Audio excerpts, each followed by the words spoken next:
তোমরা শরৎকালের ছবি কি করে আঁকবে? আগে চিন্তা করতে হবে এই শরৎকালের প্রকৃতিটা কেমন দেখতে লাগে। তোমরা জানো যে বর্ষার পরেই আসে শরৎকাল।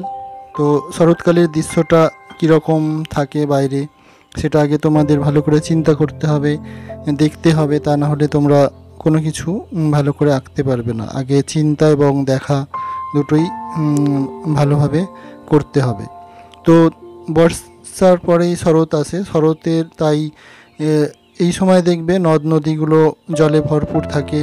সেই সঙ্গে জলাশয়গুলোতে পদ্ম ফুল বা শাপলা ফুলের সুন্দর একটা পরিবেশ সেজে ওঠে। মাঠে ঝাঁকঝাঁক কাশফুল হাওয়ায় দুলতে থাকে। সেই সঙ্গে তোমরা দেখবে যে আকাশে অনেক সুন্দর সুন্দর মেঘ, সাদা পেঁজা তুলোর মতো মেঘেদের খেলা চলতে থাকে। তো সব কিছু মিলিয়ে এই সময় পরিবেশটা অনেক সুন্দরভাবে সেজে ওঠে। তাহলে শরতের দৃশ্য আঁকতে গেলে তোমাদের চিন্তা করতে হবে মেন কোন জিনিসগুলো ছবির মধ্যে রাখতে হবে। তো শরতের দৃশ্য আঁকতে গেলে তোমাদের প্রথমেই আগে সুন্দর সুন্দর মেঘ আঁকা শিখতে হবে, ছবির মধ্যে মেঘ রাখতে হবে। আর কাশফুল, শাপলা ফুল, এইগুলো হচ্ছে মেন জিনিস শরতের দৃশ্য আঁকার জন্য। তার সঙ্গে তোমরা আরও অন্যান্য আনুষঙ্গিক রাখতে পারো। চলো তাহলে আজকে কাশফুল দিয়ে আমরা শরৎকালের একটা দৃশ্য আঁকি। কাশফুল এবং মেঘ এটা দিয়ে আজকে একটা শরৎকালের সহজ করে ছবি আমরা আঁকবো।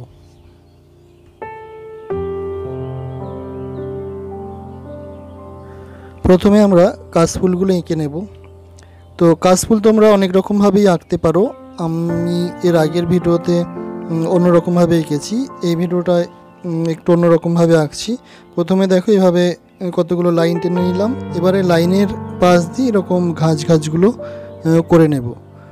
তোমরা এটাকে শুধু পাতার মতো করে লম্বা লম্বা করে আঁকতে প্রথমে করে নিতে পারো, তাহলে কেননা এইভাবে করলে তোমাদের একটু কঠিন হতে পারে। তাই তোমরা আগে লম্বা লম্বা পাতার মতো করে নিয়ে তারপরে এই ঘাসগুলো করতে পারো। তো আমি এখানে লাইন টেনে নেওয়ার পরে ধারে ধারে এই কাশফুলের যে এগুলো থাকে, ধারে ধারে যে ঘাস মতোগুলো থাকে, তো সেইগুলো করে নিচ্ছি এভাবে।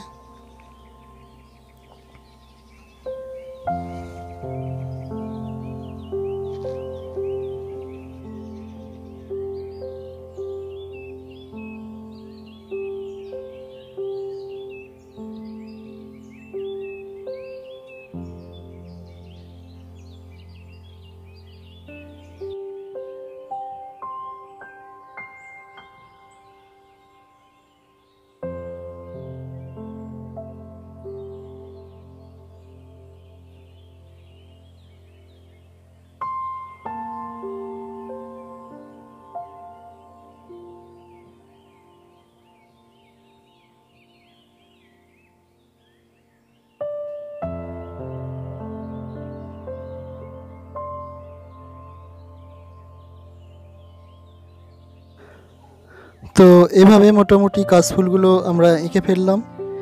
এবার দৃশ্যটা করব যে সামনে আমরা কতগুলো কাশফুল দিলাম।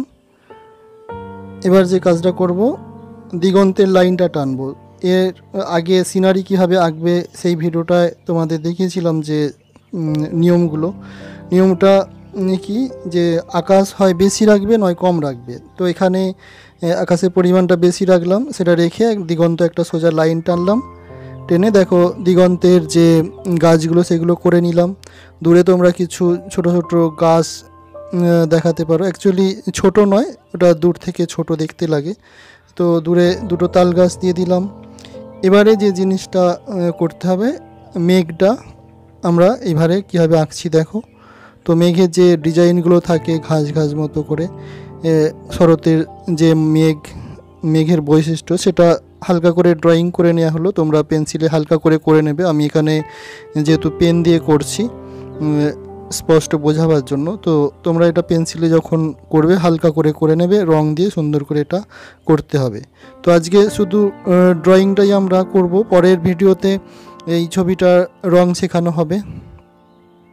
এখানে আজকে শুধু ড্রয়িংটাই দেখানো হলো। এই ছবিটার রঙটা দেখাবো পরের ভিডিওতে। তাই আশা করি তোমরা ভিডিওটা দেখতে থাকবে। আর কেমন হলো আজকের শরতের ছবিটা তোমরা কমেন্ট বক্সে লিখে জানাবে।